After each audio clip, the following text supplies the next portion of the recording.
ओमस्य श्री स्वामी रक्षा स्तोत्रमन्त्रस्य विठ्ठलसुतकविः श्री स्वामी समर्थो देवता अनुष्टुप् छन्दः अनुग्रहशक्तिः श्री स्वामी समर्थ प्रीत्यर्थे जपे विनियोगः अथ ध्यानम् विशालकायं च गौराङ्गदिव्यं मन्दस्मितं नेत्रकृपाकटाक्षं व्याघ्राजनस्थं च मुद्रां दधानं स्वामी समर्थं हृदि भावयामि। समर्थो मे शरः पातु भालं नृसिंहसरस्वती दृशो श्रीवल्लभः पातु श्रुतः पातु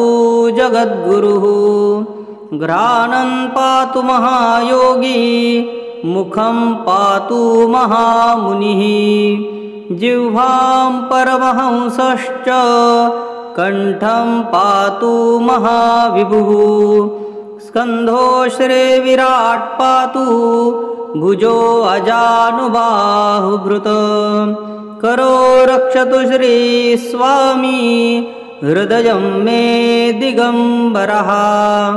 नाभिं नारायणः पातु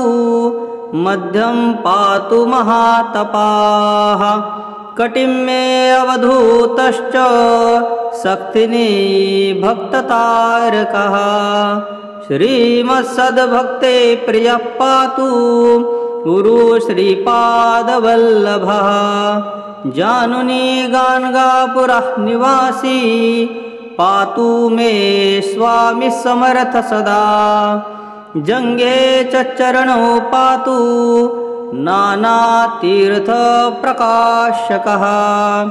पातु स्वपरमोक्षार्थं स्वामी राजोऽखिलं वपुः स्वामी मुद्रा दिव्यरूपा भक्तानन्दप्रदायिनी स्वानन्ददायिनी मुद्रा